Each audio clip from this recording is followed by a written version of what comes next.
بسم اللہ الرحمن الرحیم۔ السلام علیکم، میں ہوں مرزا عمران نیوز ود اس کے ساتھ۔ وطن واپسی اور پارٹی کی تنظیم نو کا معاملہ، نواز شریف کی قانونی ٹیم سے مشاورت مکمل۔ عمران خان کا سیلاب سے متاثرہ علاقوں کے دورے کا فیصلہ۔ اسٹیبلشمنٹ کے خلاف عمران خان کو ٹھنڈا کرنے کے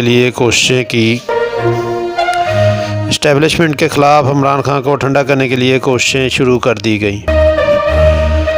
جو بھی فیصلے کر رہے ہیں یا کروا رہے ہیں، انہیں ملک کا سوچنا چاہیے۔ تحریک انصاف کو ٹیکنیکل ناک آؤٹ کرنے کی کوشش کی جا رہی ہے۔ عمران خان تھانہ اپارہ کے مقدمہ میں عمران خان کو 7 ستمبر تک عبوری ضمانت مل گئی۔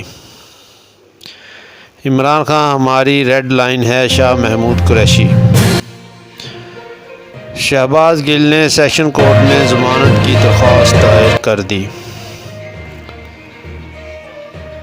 اپنی ذات کو بچانے کے لیے ملک کا مذاق بنا دیا، فیصلے کرنے والے ملک کا سوچیں۔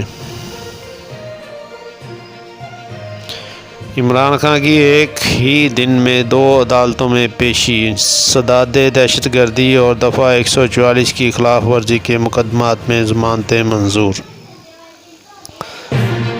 انسداد دہشت گردی کی عدالت، عمران خان کی ضمانت قبل از گرفتاری کی درخواست منظور۔ پی ٹی آئی نے سیاست میں بد زبانی، بد کلامی، جھوٹ کو فروغ دیا۔ سلیم رضا۔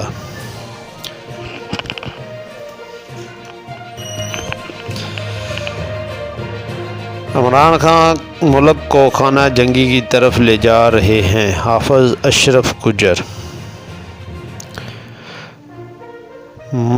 ملک کو مسائل سے نکالنے کا واحد حل اور آخری امید عمران خان ہیں۔ نوید شریف۔ زرداری کے پاس اراکین کو خریدنے کے لیے تو پیسے ہیں، سندھ کے ڈوبتے عوام کے لیے کوئی بجٹ نہیں۔ جمشید اقبال چیمہ۔ دفعہ 144 اور ایمپلی فائر ایکٹ کے خلاف ورزی پر مقدمہ، عمران خان کی درخواست ضمانت سیشن عدالت میں دائر۔ عمران خان کی انسداد دہشت گردی کی عدالت میں پیشی، ضمانت قبل از وقت گرفتاری کی درخواست دائر۔ عمران خان نے درخواست ضمانت قبل از گرفتاری انسداد دہشت گردی کی عدالت میں دائر کر دی۔